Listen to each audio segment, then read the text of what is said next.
But you also had people that were very fine people on both sides. And the aliens would mind meld and give them the technology. They're bad aliens. So are you surprised the Nazis were influenced by demons? No, if demons are real, I would definitely think they'd be on the side of the Nazis. Yeah. McDonald's is connected to the Clintons. They chop up the bodies and put them into the sausage and hamburgers. People are being cannibalized. Look it up. And I'm watching CNN talk about this as violent white nationalist protests. We have done everything in our power to keep this peaceful, you know? It's Pepe's become kind of a symbol. Welcome to Yeah Nah Pasaran, a show about fascism and its gravediggers. I'm Cam Smith. I'm Andy Fleming. And we're joined today by Tom Tanuki. Thanks for joining us, Tom. Thanks very much for having me, gentlemen, and no consent. Tom, listeners probably know you best as one of the chief yellers of the group Yard, yelling at racist dogs. Yeah, been yelling for a while. Not yelling much at the moment. There's not much. There's a bit of a chest bug going around, so there's not many rallies happening. Well, there are some happening, but due to the chest bug, I'm not too inclined to go out there and yell. And plus, you know, the yelling at racist dogs or Yard stuff was mostly about yelling at dyed-in-the-wool nationalists and fascists and neo-Nazis and patriot types and other far-right people. And I suppose the protests going on at the moment can't be easily categorised like that. But yes, definitely did Yard until everyone stopped going out to anything, including, for the most part, rallies. And currently, do podcasts, do waffling online, do videos, the whole kit and caboodle. And you've been watching, keeping a close eye on the anti-lockdown movement, and that's why we thought we'd have you on to explain it all. Yeah, well, I'm... In a neat little package, by the way. Oh, yeah. We don't want to raise more questions than we get answers. Oh, well, this is the thing. I'm so excited to talk to you, to talk to everyone. I'm talking to all my friends about these people because I feel like I've regained my youthful innocence again looking at them. You know, it's not as both of you would know very well, and I assume a lot of your listeners would do, that looking at fascists and neo-Nazis after a while drains you of energy because you can hate them so much and sort of detest them so much and their disingenuousness and their hatred for their fellow working class that you can get very jaded. And so watching a bunch of people that, yes, there are far-right informed stuff, but they're also really cooked and fun and I never know what's going to come out of their beautiful mouths next. And I'm loving it. And I really want to hold on to that sense of, you know, childlike glee in terms of looking at these people. It's fun, you know? So, Tom, when did these folks emerge and from where did they come? Well, the anti-lockdown lot emerged probably informed by the American anti-lockdown lot to a degree, but it's also, you know, it's a mixed bag and it's a coalition of different scenes of conspiracy theorists and types of people. So there was already a very strong established anti-vax contingent and they dipped right into it. You know, I mean, I recall people on Twitter and what have you going in late March going, oh, you know, where are the anti-vax lot now? Well, thinking that, of course, they would have been shamed into submission by the grim reality of coronavirus. But that was not to be because by the time we got to mid to late April, they were very loudly calling the whole thing a hoax or saying that it's a program run by Bill Gates to get us all microchipped with a poisonous, toxic vaccine. So that's one contingent. There's also, and this is somewhat related in terms of the overarching conspiracy theory, but the anti-5G lot, they were already going, you know. I mean, if you look in places like Mullumbimby and what have you, and there was a strong anti-5G scene going over in London and several other spots, but they have joined forces with the anti-vaxxers. They've also been informed by, you know, a ragtag assembly of people like sovereign citizens, who I'm sure we'll go into later, and also there have been tagging around the sidelines nationalists, yes, people trying to get in there and red pill everyone, including people who are adherents to the really fun hyper-conservative QAnon conspiracy theory from America. But then there's also been really cool things like, you know, sort of like Botox yoga mums, Greek grandmothers, and just a whole bunch of other people that I never would have expected. They're actually quite a diverse lot, and they come together in Australia. And I really do believe that they're a lot more diverse and unpredictable here than they are at the protests that we've seen over in America, where they're all standing there with their guns and they really look like a patriot rally. They've all come together under the banner of the anti-lockdown thing, and it took a few people like Thanos Panayides, who became their leader figures, to whip them into a rage with just enough Facebook Live videos. And, by the time we were into mid to late April, they were doing anti-lockdown protests. And here we are. I mean, one question that's been asked of me is, if you examine the situation in the United States, there seems to be a bit of astroturfing going on.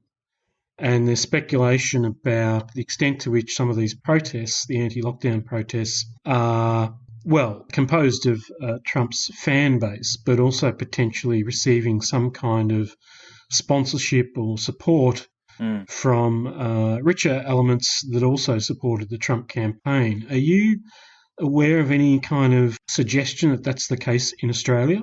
I'm not to my knowledge. I think that they're a hell of a lot more ragtag a bunch here, and again, quite unpredictable. I wouldn't be surprised if it came to the very well-organised anti-vax elements, who all appeared to jump into action quite quickly, or the anti-5G elements as well. And I think, they've seemed a lot more ragtag and unpredictable when they head out to rallies here. Certainly the big Melbourne one run by Thanos Panayides seemed like that. But, at the same time, there's a really notable kind of misdirection in a lot of their major talking points. And when I say that, I mean, I do wonder if the anti-5G conversation, instead of having a really good conversation about 5G surveillance state apparatus, which, I'm there for that conversation. Instead, we're having this cooked conversation about how there's no such thing as a virus and 5G causes corona. And so I wonder about that misdirection, if there's a degree of, a planned misdirection. So, instead of us talking about real issues of state surveillance and the like, we're instead talking about this absolute rubbish. So when I look at the issues that they're raising, I wonder about those issues. But I do tend to wonder if the anti-lockdown movement in Australia is, as with many movements like we get this year, just a willful effort to copy what's going on in America. I don't know. What do you guys think? Do you think that there's a bit of that going on here? Oh, I reckon if you'd paid for that Melbourne rally, you'd want your money back. Yeah. Well, if you paid for that level of drama, then yeah, what's happened in the wake of that rally is that a lot of them, particularly the leader figures like Thanos Panayides, have now become so profoundly anti-police and anti-state that, yeah, again, if you were paying for something, I don't know if you'd be getting right now what you paid for. Yeah, I thought it was interesting with Thanos, at the Melbourne rally. He was his first speech before he was carted off by the police for dropping truth bombs about the Book of Revelations.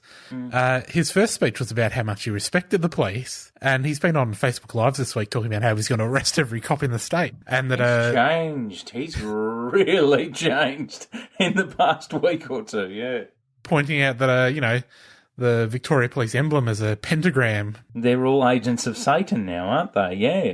There's that's a strong thread. And that ties into the QAnon stuff. The idea that everyone's agents of the satanic cabal or what have you. I think those threads that have started life possibly quite a while ago with the several year old QAnon thing in America are now bleeding over here, and you've got people talking about how everything has a secret satanic emblem hidden with it, including, as you said, the Vic Pol logo. But yeah, he used to really, really love the cops. I think he said once upon a time, I read once upon a time he used to want to be one. But no more. Now he wants to take them all down. They're done for now. He technically still wants to be a cop when he's going to arrest all the other cops. He'll just be the super cop. Well, yes, that's it. And that's where some of these people, a lot of these activists have these sovereign citizen types, constitution essentialists, or people who reinvent whole new forms of their constitution. And it's not that these guys might wax anti-state, You know, they might talk in an anti-state fashion, but a lot of their rhetoric, a lot of their fantasy narratives end with them being the new state, in which they hang the coppers and they try everyone for treason. So it's not really, they don't like being taken to task by the existing state apparatus, but they're just really keen to put a new one in which they get their way. Something that I don't think I've really seen anyone comment on, and maybe you could talk a little bit about this, is this idea of their own courts that they're setting up. They want to set up their own courts. I've never seen anyone say what happens once they've tried someone and found them guilty. What have you seen about those?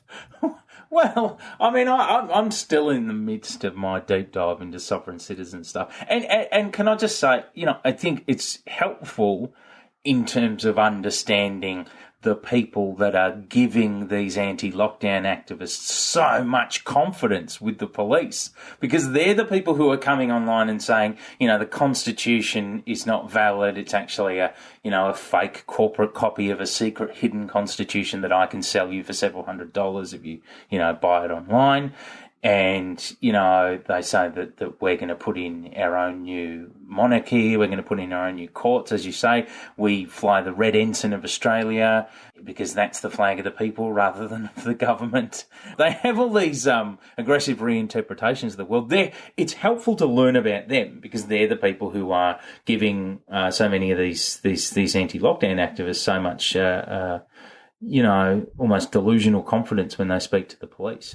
But it's also really, really fun because they're a really interesting sort of person. And they were a set of people that I always thought, I'll get into them, but I'll get into them later on. Like I'll start doing my deep dives later because they're not really affecting things. But it seems now that with the anti-lockdown lot, their reinterpretations of absolutely everything, that informs law in Australia. It's actually, they're having their day in the sun a little bit, they're influencing these people quite a bit. So I'm doing my deep dives. And yeah, they want new courts, they want new flag, they want a new imperial crown of Australia. They even want a kingdom of Australia, which is really cool. We might get into that in just a second. I just wanted to say about the confidence that they have gotten from the sovereign citizens. Yeah. The funny thing is sometimes it works. Sometimes if you're just obnoxious enough to the police, it seems that they just 98% of the time, it seems like if you don't give your name, etc., you're going to jail. And then there's just those 2% of times where they're like, all right, fair enough. This isn't worth the bother. Amazing. Cam, you yourself have shared quite a few of these videos. Hey, what stuns me is just that it's not. I've been trying to think about what is it that gets them out of trouble when they are so horrendously rude to the police that they're talking to. What is it that gets them out of trouble? And it's this mixture of this absolute confidence and being quite deluded, and you can see that the police realise that they're dealing with someone that is a bit NQR, but then there's also this absolute, there's a complete self-belief in why what they're saying is right.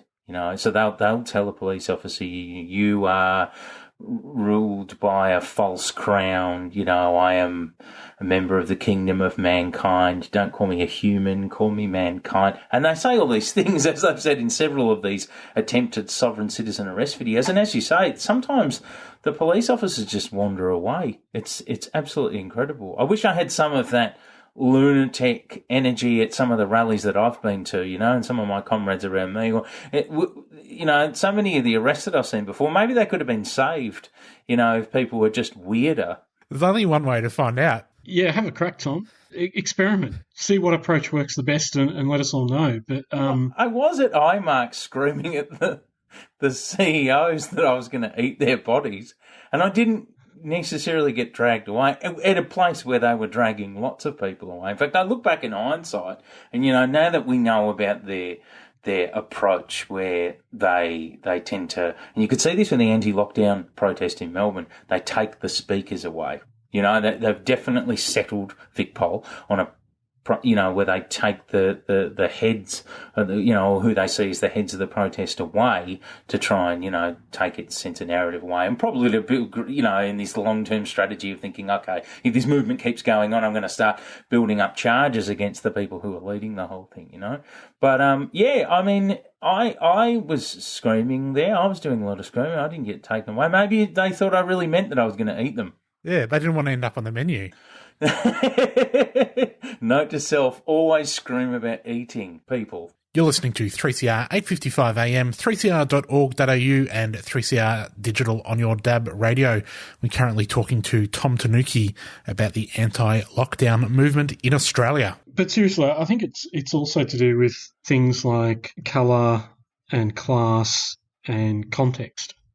So if you're on the streets demanding an end to the lockdown, police have their regular powers to move people on, but basically what they're there to do is to inform individuals that they're acting contrary to regulations and will be subject to a fine. And if someone's not besieging a conference, isn't part of a group of people that the police recognise as being riffraff, as troublemakers, it's kind of a new phenomenon for them, which they would more easily perhaps respond to as being, well, we need to tread a little bit carefully because there are sensitivities around the virus. We don't want to be seen to be acting, in too draconian a fashion, and our powers are to issue fines for, non-compliance.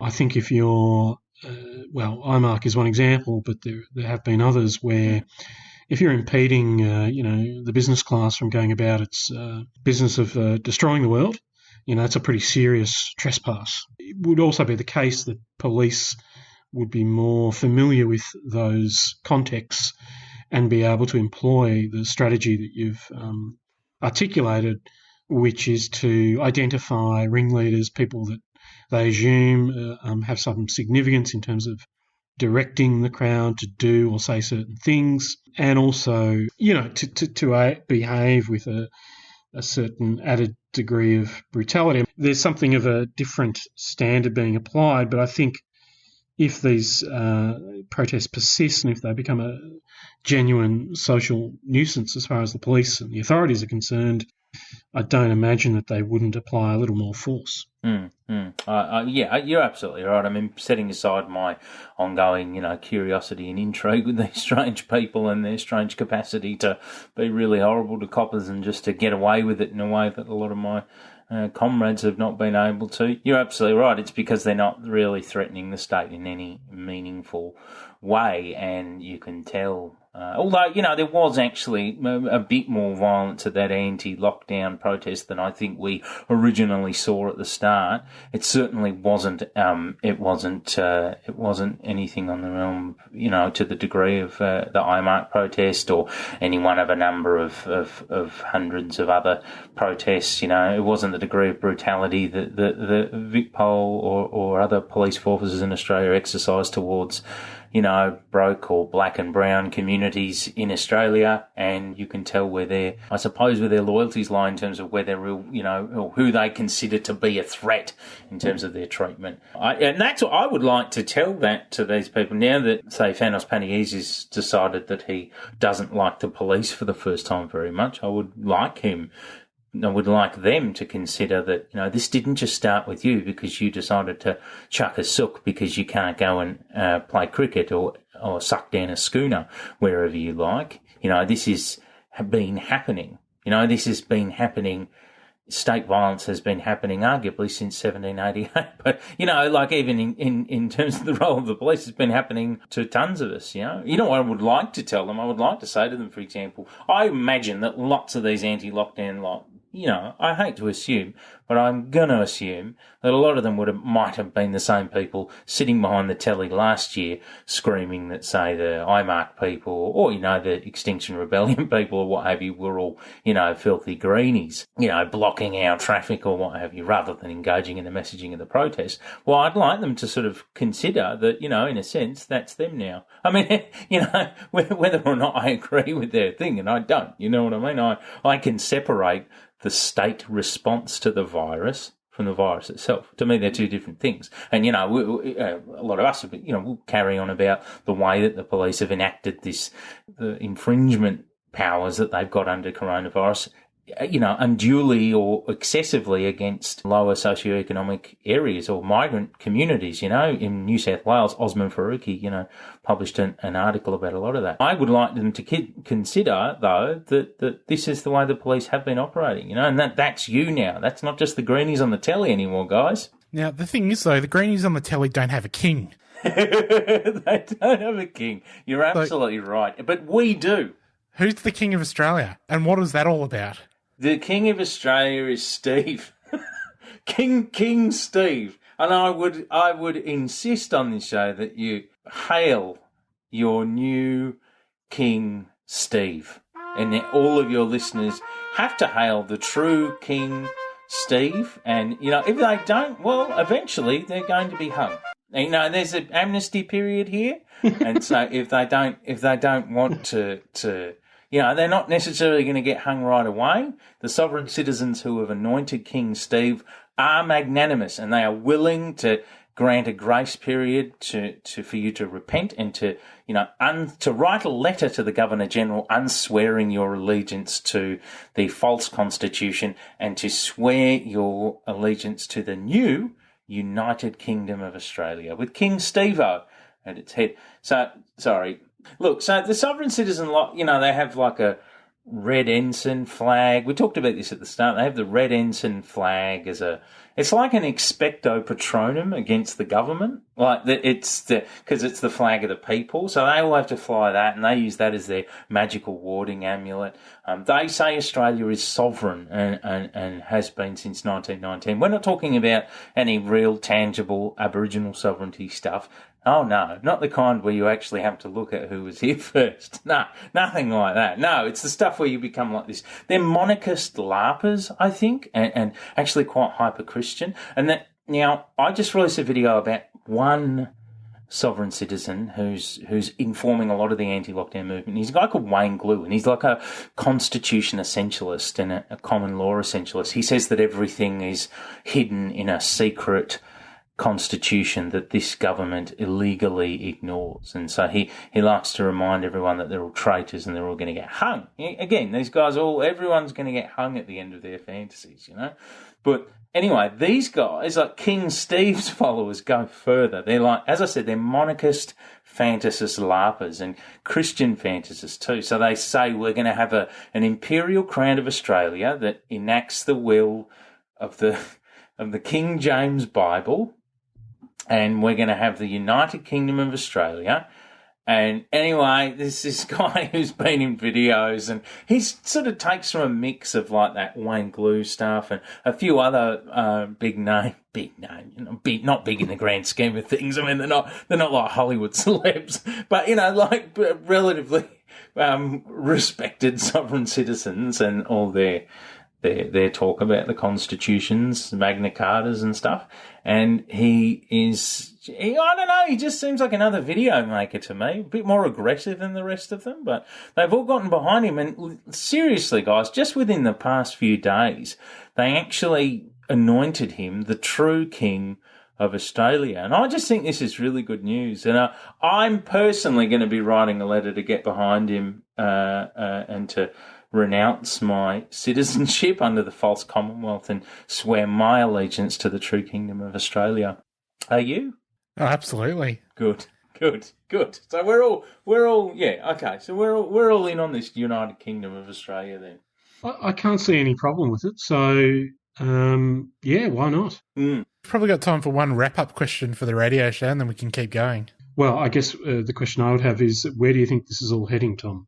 Look, I talked at the start about my childlike sense of glee around these people. I dread to think that it's going to end in, the lockdown is going to dissipate. The Prime Minister has already announced that the coronavirus is done. So we're on a pathway out of of this, now that we don't have to worry about the coronavirus anymore. So that's going to dissipate the anti-lockdown movement out of the people that remain. I unfortunately think that quite a few of them, most of the pathways that exist for newly awakened conspiracy theorists are very well-worn ones, forged by either established grifters like David Icke or Alex Jones. So, they can be swept up into whatever narrative. They might become a dyed-in-the-wool Alex Jones follower or a Q follower or something like that, and then they will think whatever they're sort of told to think by their new, daddy in the conspiracy theorist world. But unfortunately for some of the others, we all know about the prevalence and the popularity of Jewish conspiracy theories, in which a cabal of Jews is running the world, and it's very easy to get these people from thinking that the world is secretly controlled by a ruling cabal of elites into thinking that those elites are the Jews, and indeed I'm watching white supremacist neo-Nazi people do exactly that. They're in there trying to red pill them over to the Jewish question and such at the moment. They are doing that. So that, I think, is the path for a few of them. But, it's a really unpredictable global time as well. So who knows what permutations of the virus or of the economy or what have you will redirect these people into a new weird little, scene next. I mean, you can really see that this coalition of anti-vaxxers and anti-5G people, it's not destined to last for a very long time. As long as they're getting more and more attention and they're on the rise and Thanos is being talked to by the media and, everyone's really interested in them, they can hang out together, however awkwardly. But as we know with other conspiracy theory scenes, as soon as things start to go on the downward decline, they're all going to start falling out with each other. So that will happen. A few of them will become neo-Nazis, and hopefully a few of them will most of them will just sort of stop talking about how the 5G causes the coronavirus. Well, on that cheerful note, we'll have to go, but we are going to have a little bit more of a chat on the podcast version of this show, which you can find at 3cr.org.au/passaran. And people, of course, can find Tom Tanuki online everywhere, Twitter, YouTube, Facebook. Just type in Tom Tanuki. Thanks for joining us, Tom. Thank you very much for having me, gentlemen. It's been a pleasure. We'll be back next week, Andy. Global Intifada is up next. See you later. So, Tom, we've been watching a lot of this stuff online. Something that I haven't really seen other people talking about, and maybe you could speak to what you've seen, is this religious aspect to it all. So there seems to be like this real thread of Christian fundamentalism that's informing a lot of stuff that at first glance doesn't seem to have any religion in it. What have you seen about that? Yeah, well, I mean, Thanos himself seems quite hyper-Christian, I think, sort of Christian/red-pilled. I've heard tell from people that apparently at his previous job, which he's now lost either due to corona or due to being, a really cooked conspiracy movement leader, I'd heard tell that he actually used to try and talk to people in his old job about some pretty strange sort of red pill type theories. I'm not really sure, but that informs the heads of this movement. There's quite a lot of people who are. It's a very odd demographic of people that make up this movement here, and a lot of them seem to be quite. There's a lot of European people I know. It's a lot of second, third generation migrant communities, and that's what That's a lot of these things have surprised me about that, and there's a big prevalence of quite. Strong religious background in a lot of those communities. That doesn't speak to why this movement is hyper-Christian, though, because we're just talking about, communities of people that attend church regularly. That doesn't mean that they're sort of, quite fundamentalist Christian. However, when you combine that with the light versus evil nature of a lot of the most prevalent conspiracy theories, it's very easy, I think, to reactivate or reawaken in people a sense of like their Christianity in a sort of a newly awakened or red pill kind of sense. I think that's what's going on there. I think that the influence of QAnon, which I see as being quite hyper-Christian now in nature, it's increasingly so. For followers in America, the QAnon stuff seeping over here through the popularity of docos like Out of Shadows is awakening that sense of light versus evil, God versus Satan in people who otherwise might have been just, generally like, I just go to church or what have you. So as they're being radicalised or what have you, suddenly they're being radicalised into this idea that the light worker Donald Trump is fighting this evil satanic cabal of Hollywood celebs and politicians. And if you get into the Q's expanded universe, you're getting into a light versus evil story, which is very, has strong Christian undertones. And so I think that awakens that Christianity in them. What do you guys think? Do you think that covers some of it, or am I missing something here? In terms of how their worldview, it's informed by this idea that there are forces of good and evil that are battling it out. Yeah.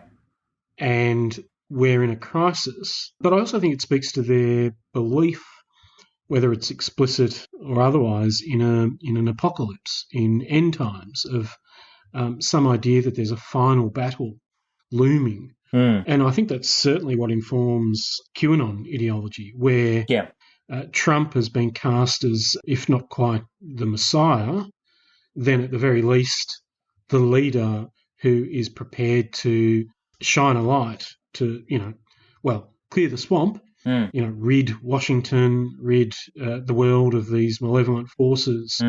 And partly that's achieved through exposing them. And what evil forces do is they cast a spell on the masses so that they're unaware. And so these people think that they're proselytizing on behalf of this kind of semi-religious conception of politics where they're bringing light to the masses. It's all about, they do trade on those ideas about, the red pill. It's like suddenly your world is transformed. The world, in a sense, remains the same, but your view is completely transformed, and suddenly you're exposed to the truth, and it's horrifying. Yeah. And that's the other sense I get from many of the people who participate is their alarm.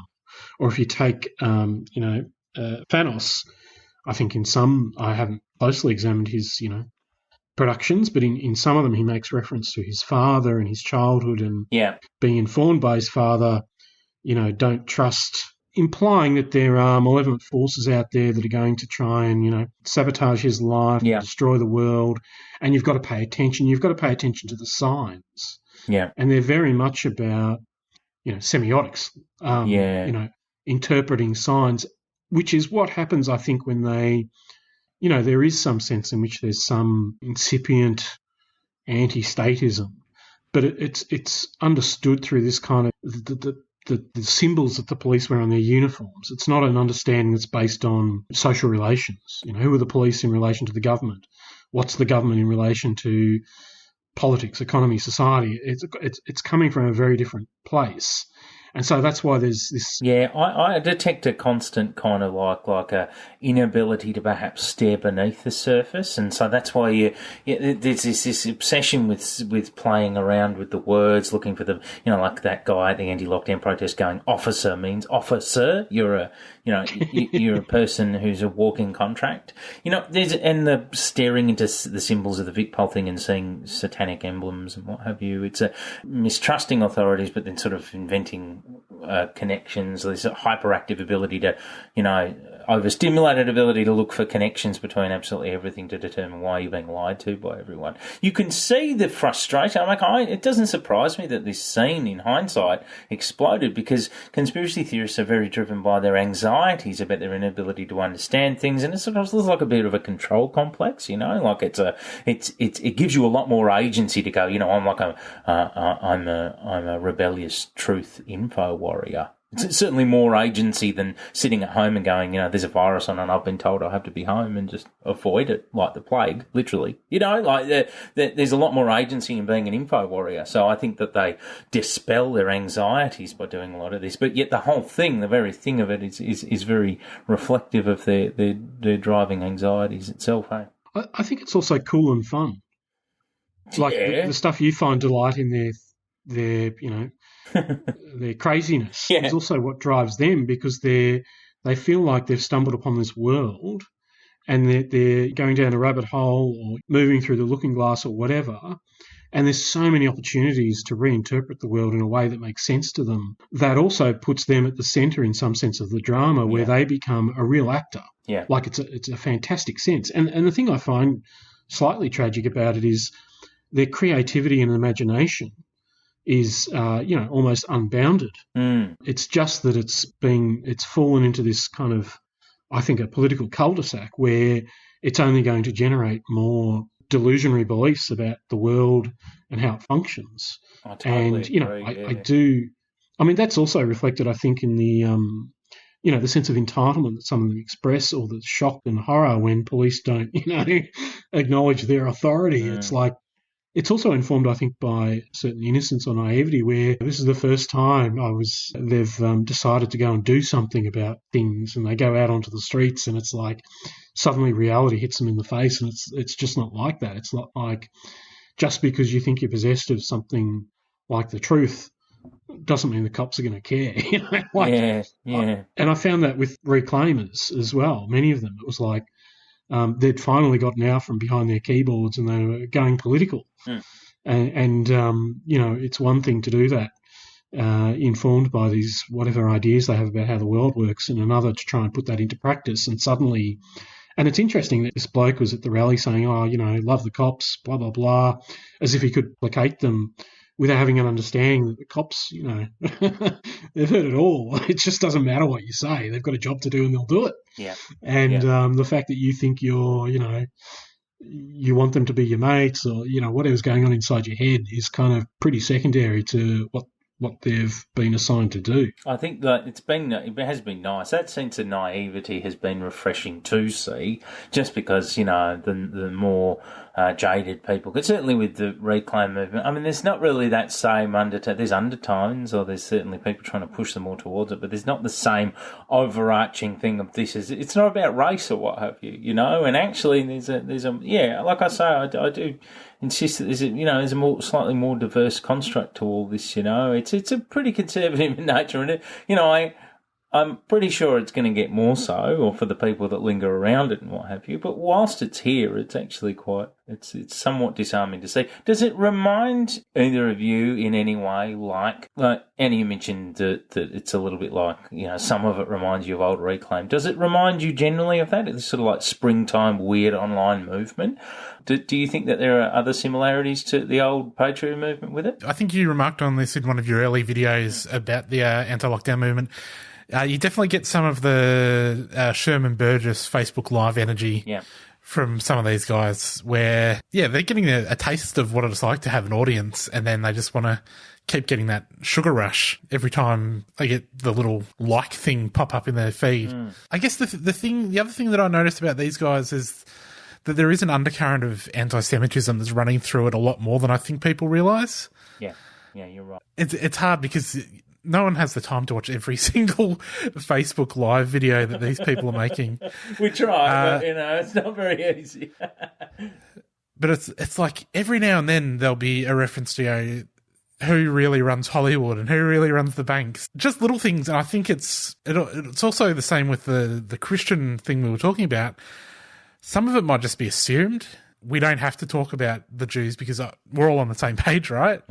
Yeah. Well, that's it. Well, they speak in vagaries, but they're also, when I notice the extreme suggestibility of someone who is newly part of this world. These spaces, that Telegram channel for Fanos is 99% United, or the Facebook group, they're spaces in which people trade back and forth wildly conflicting conspiracy theories. And so long as the movement's still getting juice and is on the rise and everyone's a little bit fresh-faced, they don't mind how wildly those theories contradict each other. They're going to taste test all of them. I really notice that. They're quite happy to hear all of it. And so that's how it can really go anyway. Like a lot of this has started with their mistrust of the government messaging. So they're all very susceptible to hearing that the world or Australia is being run by a group of people who are not telling you the truth. It's not a very great leap to that. Once you get to that, who it is that you then decide is the person that runs the world. Well, that's just up to who gets to you first with their theory, or gets to you most and the hardest. And we all know that there are groups of concerted white supremacist types who make it their mission to do this kind of thing. You know what I mean? All they're doing is considering who, how, and where they can radicalise people into this thing. And this is a good space for them. It hasn't been perfect. I have seen them pop in overtly or covertly racist stuff, and other people go to them, which has been really nice for me to see. People go to them. No, this is not really a race thing. I have seen a bit of that from just individual members, but as you say, Emma, I have also seen the people who are, getting red-pilled quite quickly, and it's no great leap for them to do so, hey. What was it? You saw something, I think you might have shown it, or maybe someone else did earlier, that someone had shared an article, playing on the old African gangs hysteria into there, and that stimulated a lot of them into a bit of racist rage, didn't it? Yeah, although to be fair, as you said, there were a couple of people that did push back, but for the most part it was 99%. Yeah. Just getting whipped into a frenzy. Yeah. I think there is maybe a slightly increased awareness that, whether it's born out of the experience of Reclaim or something else, they don't want to be framed as just a racist movement. Many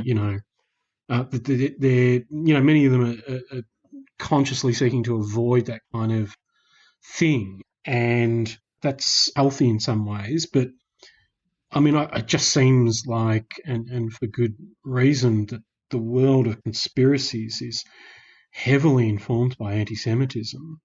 Yeah, it's almost inescapable. Whether the Jew appears as a lizard or a tech guy or whatever, and I mean, if that, to the extent that that's present, that's one direction in which it might lead. But to the extent that it's informed by some kind of Christianity, serious about Christian doctrine, and I'm not assuming that many are, but the Jews remain those who've refused Christ. Refused to come to the party, and in that sense, apostates and outsiders, and unable to be assimilated. And I don't think it's really. I mean, I wouldn't be surprised, But as you say, it could go. Any individual could go one way or the other, and it's very hard to predict. But that's also the kind of the attraction and the beauty of the world of conspiracies is it's so open to interpretation. Because it's also because it's so incoherent. Who are they? Yeah. I mean, when I think of Cottrell, he was very, he had the smarts to be very careful about identifying the fact that there was this foreign hostile agent, but he never named it. He avoided the JQ. Yeah. Which I think was not to his credit, but to his benefit. Yeah, totally. That may have changed, and I think it would be a moment of decision for many people if any of these figures were to. I mean, they'll refer to the Rothschilds. Yeah. And just as Burgess did, and it was only some time later that he began to identify the Rothschilds with being Jewish, and that being, particularly significant. Whether or not these guys, are going to jump on that train, I mean, who knows? I mean, I think for some of them, I think for the grifter element, they're going to try and avoid that sort of thing. Totally, yeah. And I put Thanos Paniidis in with the grifter element. I do. He's he doesn't want to be called an anti-lockdown activist, even though he started. He helped to signal boost. He didn't actually create it. That flog Craig Cole, who attended the Fraser Anning talk after Christchurch, he started that protest, but Thanos, helped popularise it. But he went there, but he doesn't want to be called an anti-lockdown activist, and that's just he just wants to lead the broadest church as possible. You know what I mean? He doesn't like being called a bit of a fame seeker by me and what have you. I think he got a little bit narky about that one when I said that. But look, because he sees the best in himself. I understand that most of us do see the best in ourselves. But we've been around to see this stuff before. We keep going back to Sherman Burgess, Reclaim stuff. you could see how excited they are. You know, they feel like revolutionaries. They feel like they're really, really famous all of a sudden. And indeed, as you've just said, you know, now, you know, there's media outlets that you know, want to talk to them. I think I was talking to someone earlier who was saying that 60 Minutes now want to have a conversation with saying, so really the world's arriving to meet his misplaced, previously misplaced delusions of grandeur, you know, like the world is accommodating him. So he is getting a bit of a name, and he does want to keep as many people on board as possible, and he does want to keep his profile and feel like he's a rising star. They love it. They're very enthused. Yeah, 60 Minutes today, maybe Sunrise tomorrow. You could explain to the cash cow how the NWA wants to replace all of his delicious cash with digital currency. Well, this is the convenient thing of a presence of a figure like Thanos. Like, yeah, Thanos he doesn't come across like too much of a crank, but he doesn't come across as very informed either. And I think if you put him on 60 Minutes and, you know, was he on Harvey Yemeni? Harvey released his video earlier today, and Harvey was pretty straightforward. I mean, nothing that they talked about in that video was an issue that I really disagree with Harvey on, because Harvey's not a coronavirus hoaxer. You know, so for once I'm sitting there and I'm not really disagreeing with Harvey Yemeni. You know, in that, you know, I don't really have any wages in that one, but sitting there listening to them talk, you know, Harvey was quite agreeable, and I was sitting there agreeing with him, but he got quite flustered with Harvey a couple of times in there. So imagine him on a 60 Minutes. I don't really see him as keeping his cool under the sustained direction of, I suppose, a journalist, and I think he'll be quite convenient for putting anyone in that movement, even people who do have maybe some salient concerns in with that. And the whole thing is an exercise potentially in misdirection. You know, you can't go and talk about 5G surveillance concerns, because then you look like a 5G coronavirus kook. You know, they have this inability to separate the violence from the state response to the violence, and so you can't take any of their messages on coppers or what have you seriously, because, you know, if you go, oh, you know, the coppers are really bad, I'm agreeing. But if you go, the coppers are really bad and their symbol is an upside-down satanic emblem, then you know, I'm going, oh, okay, Thanos, I mean, come on. So, you know, he's probably quite handy for ruining the popularity of his own movement in that respect. Yeah, I think that's just how it's played out, though. I'm not really sure that like anyone is actually pulling the string there. Probably my little lefty conspiracy theory kook coming out. Yeah, you mentioned at the top of the show that you didn't give consent. No consent. I wonder if you could just tell us a little bit about the no consent letters. Oh, yeah. That are being sent out. Well, I mean, we discovered that thing a few days before it had really hit the papers. But, you know, there was I can't remember the name of the politician, the ex-politician, the guy who was quite popularised quite early on. I think it was late March, with a video saying that coronavirus wasn't real. He was very ahead of the curve in that respect. He was the first anti-vaxxer. Do you remember what his name is, the bloke with the red hair and the beard? I can't remember. Tom former Australian politician. Yeah. Well, he was a candidate or what have you, hey. But he's an anti-vaxxer, and he was saying that 5G causes the coronavirus, or it's all just an attempt to get vaccines into you, and his videos got quite popular. But he helped to spearhead this campaign in which you'd start paying for auto-generated letters to be sent to politicians. And then also in these Facebook groups for anti-vax spaces, they started getting together, pooling their resources and writing all these letters. And now it started apparently bombarding politicians. I mean, how many letters do they say they're now receiving? I think it's thousands. Jeez. And my lefty conspiracy theories, this has all been orchestrated by Australia Post, because to correctly let the government know that you don't consent to either vaccination or lockdowns, you have to send 3 letters, I think, and it's 3 for each issue, so that's 6 letters, which you're paying these guys like $5 a letter or something, minimum. Yeah. But also, you've got to send them as registered mail, so it's like $7.50 an envelope, and like $20-something for the ones you're sending to the Queen and the Pope, just to let them know as well. Also, can I say, have you tried sending a letter during this pandemic? This is not... I sent something from 2 suburbs away, and it took over 2 weeks to get there. I don't know how these thousands of letters have all got there at the same time. Yeah, that's weird. But yeah, you keep sending these letters. I think the first letter you ask the questions, you know, can you let me know that vaccines are completely 100% safe? And if they don't respond, then it's like making a complaint to a television station. They have to respond within a certain number of days, and then you can go to ACMA. But this is like the second, then you send the second letter letting them know that they haven't responded. And then if they don't respond to that, you send the third letter, and then, hey presto, you don't get a vaccine, which as an adult you can just not get a vaccine. But anyway. Yeah, you don't really have to, there is no forced vaccine. The amount of conversations I've seen about people who, because they're convinced that this whole thing is a pandemic to lead to a forced vaccination against the coronavirus, they're already convinced that there is a vaccine against the coronavirus. And so telling them that there isn't actually one is not, it's not what they want to hear. They're not interested in hearing it. But the line, I do not consent, comes up constantly, that they don't consent. I don't consent. And this is not discussion of anything, we're all used to the word consent or language of consent being around, when it's okay for people to, touch you, or, you know what I mean? Like about providing enthusiastic consent for sexual contact or what have you. That's what I'm used to with consent. But in the eyes of these people, it's a whole different thing. I talked about it in one of my earlier videos. To me, it's like like I said earlier, it's like a boomer expecto patronum. You can just say that, and then the world really has to accommodate you. And there's a lot of them who say, I don't consent to 5G. I don't consent to vaccines. I don't consent to the lockdown, because it's eschewing that kind of communal responsibility, isn't it? Really, there's a communal responsibility aspect, not in the way that the coppers or the state enforce restrictions, but in responding to the virus itself.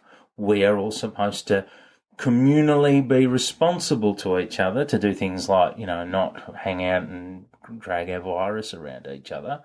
Whereas this is another sense of far less communal and far more individualist freedom that they're talking about. The freedom for them, and really only them, to do what they like, And I see that in their use of the word consent, because consent's usually about two people and about, you know what I mean? Like creating an enthusiastic boundaries that people are only able to step over when they understand where each other's coming from. No, with them, they're going, no, I don't want it. No. It does bring to mind Cottrell's experiment with the My Will letters. Oh, I don't remember that. That's what did he do? Oh, there was a moment there where I think it was by way of some other crank, and I think he thought it was a good idea. And the idea was, it was very similar. You sent, a letter with formal letterhead to the, I can't remember, it might have been the Governor General or some other legal or political authority.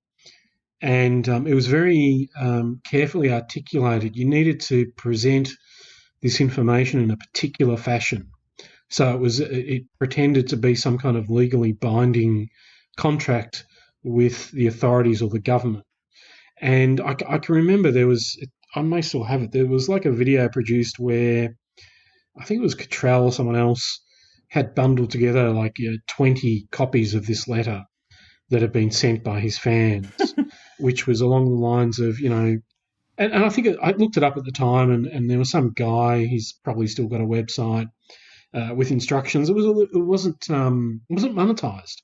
I think it was more like, go to this website, download the form, this is how you do it, send it off to your MP or the Governor General or whoever, and they'll no longer have any legal claim to you. It was it may have been quite specific in the sense that, my will is that this mosque not be constructed. Yeah. And, I thought it would have had something Islam's related, hey? Yeah. But, I mean, it goes back. There's this whole kind of, if you examine the literature that the far right produced in especially regional and rural Queensland during the 1970s and 1980s, drawing upon the US experience, there was this whole theme around the law and the state and what it is that a free man is able or compelled to do. It's kind of been subterranean. And I think what the internet has allowed is, like everything else, almost instantaneous communication. You're much more able to run it up the flagpole and see who salutes, and shit goes viral as well. You can just cohere enough people who are prepared to support some rinky-dink idea, suddenly Australia Post is dealing with thousands of letters or something. Yeah. I mean, I kind of admire the grifter angle. It's like, yeah, and there is some sense in which, well, if you pay for it, it's got to be, got to be legit. Yeah, totally. I've just found this download the My Will letter thing, and it does on the same page have something where you can buy your own copy of the annotated Commonwealth of the Australia Constitution from Wayne Glue over in WA. So it may actually all tie back to Wayne. He's a persistent character, this guy. I'm really... my last video was mostly about him, but I really only scratched the surface. I was only sort of really talking about him in relation to the way he appears to be informing the ridiculous, the very brazen attitude of some of these anti-lockdown activists towards the coppers. But, I could really go a lot more into him because he's been really persistent. And I never really looked into him too much, but I remember his name would pop up consistently throughout the Patriot movement. Hey. Cam? Andy? What? Am I the only one here that really cares about Wayne Glue? No, he's one of a type, I think. So he's an older gentleman who has a particular understanding of the law and its obligations. And, I do think it is actually significant that he was, a former copper turned farmer who got kicked off his land? Yeah. So if you look at Australia in the 80s, during the course of drought and so on, there were lots of farmers, like in the United States and elsewhere, in very precarious situations, especially in relation to the banks. And who were desperately casting about for some form of salvation that would alleviate them from their financial burdens, which were pretty onerous. Yeah. And that's precisely the kind of territory into which you have, either, good-willed or misguided legal advisors or charlatans who are saying, look, there's a very simple solution, mate. They're wrong. And all you need to do is demonstrate, whatever the story is. Yeah. So I think on one level, it is kind of the reason it might resonate is because it does respond to a need, a real situation. It's just given such a, crack-brained approach. But yeah, if you look at the kind of, I'm trying to think of there's a publication. It used to be like it was also very closely tied to gun lobby, the rural gun lobby. And you look at moments when Howard was taking the guns away. That was also considered lock, stock and barrel. You may be familiar. I don't know if it's still being published. It wasn't until quite recently, but for years, for decades, it was like basically a zine. Yeah. Which had an audience and it was very rural. So it would carry advertisements for, farming equipment alongside advertisements for some crackpot group that you could write away to get their pamphlet explaining the financial system or whatever it might be. Yeah.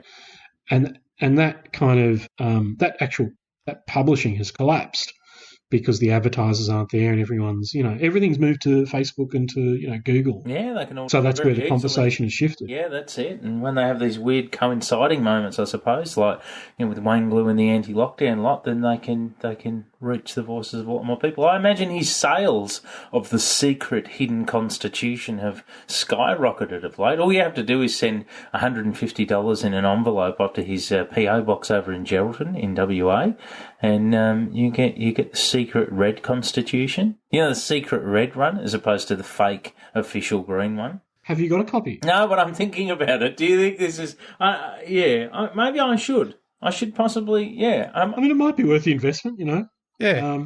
It went well for Wayne and his house, didn't it? Yeah. Well, he had owed over $300,000 in rates and after many years of contesting that and saying that this doesn't apply under the Magna Carta, the Magna Carta from back in the 1200s, he lost his house. They took his house from him, didn't they? So, food for thought. Andy, we've probably got time for one last question, if you'd like to ask it. No, I think you should, Cam. Well, I asked the last question. All right. Well, my last question would just be, where do you think this is going? But we already asked that. We did ask that question. Well, maybe we'll just wrap it up then. Or have you got a question? I do. Here we go.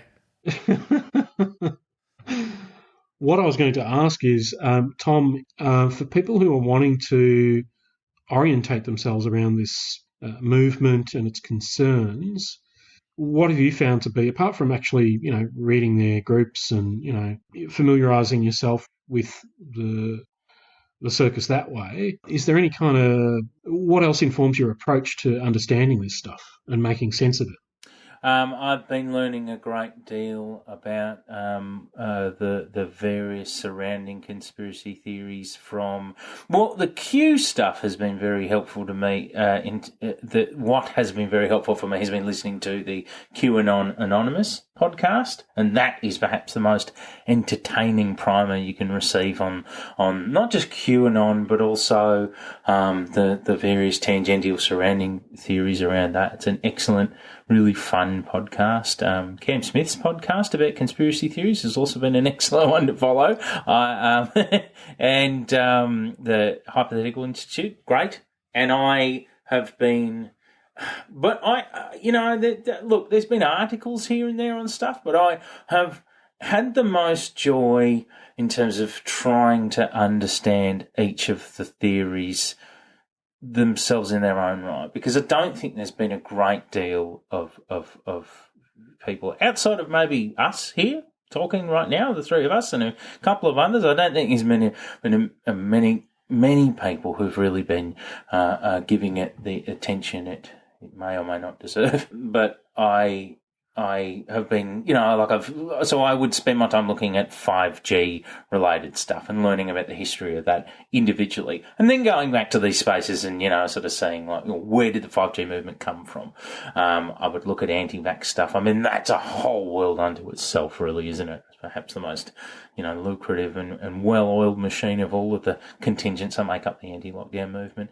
But yeah, looking at the various conspiracy theories that tie it up, because like QAnon stuff is in America, it's a bit of a big tent conspiracy scenario, as in, there are many different conspiracies that all seem to be finding their temporary home underneath the anti-lockdown movement. So not too much there. I've been trying to do that to a degree for people who enjoy sitting there for some time looking at videos on YouTube, which I accept is not everyone, but I've been doing commentary videos looking, in several parts now, and I intend to do many more, looking at, not just the overarching anti-lockdown thing, but looking at the many different, contingents underneath it. I did one just yesterday looking at Wayne Glue and some of the sovereign citizen lots, and I shall do many more. So please have a look at my YouTube channel if people are interested in that sort of a primer. It's sort of just me taking the mick out of these people to a degree, but also, watching and increasingly just sort of deep diving into what they're all about and where their ideas come from and such. So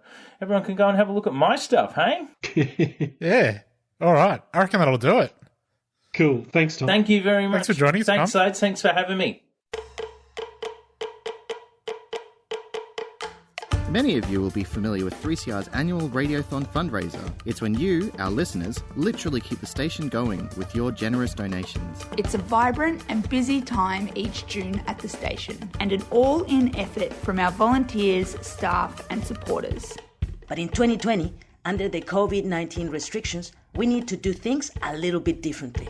So stay tuned for our June station appeal. It'll be online, on point, and be asking those of you who can to make a donation to keep 3CR alive. 3CR, your station in struggle and solidarity.